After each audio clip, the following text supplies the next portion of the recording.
ഇന്ന് ഞാൻ നിങ്ങളെ ഒരു ഫെസ്റ്റ് കാണിക്കാൻ കൊണ്ടുപോകട്ടെ. ഇത് നടക്കുന്ന അങ്ങ് ദൂരെയൊന്നും അല്ല, എൻ്റെ സ്വന്തം നാട്ടിലാണ് കേട്ടോ. പുതുപ്പള്ളി ഫെസ്റ്റ് ആണ് കാണാൻ പോകുന്നത്. വർഷത്തിലൊരിക്കല് വളരെ ആവേശത്തോടെ ഈ നാട്ടിലെ ജനങ്ങള് പുതുപ്പള്ളി ഗ്രൗണ്ടിൽ ഒത്തുചേരാറുണ്ട്. എന്നാ കാണാനായിട്ടാണെന്നറിയാവോ? നാടൻ പന്തുകളി കാണാനായിട്ട്. നാടൻ പന്തുകളി അത്രത്തോളം ഇഷ്ടപ്പെടുന്ന ആളുകളാണ് ഇവിടെ ഉള്ളവര്.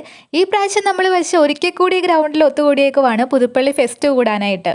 ഇന്നലെ മാർച്ച് 1-ാം തീയതി മണ്ണർകാടുന്നൊരു മാരത്തോണൊക്കെ തുടങ്ങി വെണ്ണിമല ക്ഷേത്രത്തിൽ വന്ന ദീപശിലിയൊക്കെ ഏന്തിക്കൊണ്ടാണ് കേട്ടോ ഈ പുതുപ്പള്ളി ഫെസ്റ്റിന് തുടക്കം കുറിച്ചത്. ഇത് ഫെസ്റ്റിന്റെ സെക്കൻഡ് ഡേ ആണ് കേട്ടോ. ഇന്ന് നമുക്ക് മുഖ്യ അതിഥികളായിട്ടുണ്ടായിരുന്നത് ശ്രീ രമേശ് പിഷാരടിയും അതുപോലെ പ്രശസ്ത കവി മുരുകൻ കാട്ടാക്കടയും ആയിരുന്നു കേട്ടോ. നാളെ മാർച്ച് 3-ാം തീയതിയോടെ ഈ ഫെസ്റ്റ് ഇവിടെ തീരുവാണ് കേട്ടോ. അപ്പം നാളെ ഹണി റോസും ഭാമിയും ഒക്കെ ഈ ഒരു ഫെസ്റ്റിന് വരുന്നുണ്ട്. അതുപോലെ നാളെ വൈകുന്നേരം തൊട്ട് ഈ ഗ്രൗണ്ടിൽ കളരിയും ബാൻഡും ഒക്കെ ഉണ്ട്.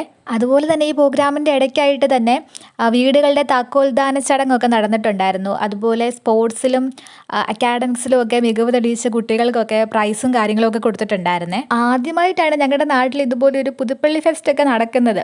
അതിന് നല്ല എക്സൈറ്റ്മെൻറ്റും ഉണ്ട്. ഇനി വരുന്ന വർഷവും ഇതുപോലെ തന്നെ ആഘോഷിക്കാൻ പറ്റട്ടെ എന്ന് ഞങ്ങൾ ആഗ്രഹിക്കുന്നു. ഞാൻ സ്കൂളിൽ പഠിക്കുന്ന സമയത്ത് മുരുകൻ കാട്ടാക്കടയുടെ കണ്ണടകൾ എന്ന് പറയുന്ന ആ ഒരു കവിത എനിക്ക് പഠിക്കാനുണ്ടായിരുന്നു. ഇന്നാണെങ്കിൽ അത് എഴുതിയ ആ ഒരു കവി തന്നെ അത് പാടുന്നത് കേൾക്കാനുള്ള ഭാഗ്യമൊക്കെ ലഭിച്ചു. ഇന്നത്തെ ഇവിടുത്തെ പരിപാടി അവസാനിച്ചത് ത്രികമ്പരം ഭജൻസിന്റെ രാഗനാഥം എന്ന സംഗീത പരിപാടിയോടുകൂടിയായിരുന്നു കേട്ടോ. മങ്ങിയ കാഴ്ചകൾ കണ്ടു മടുത്തു, കണ്ണടകൾ വീണം,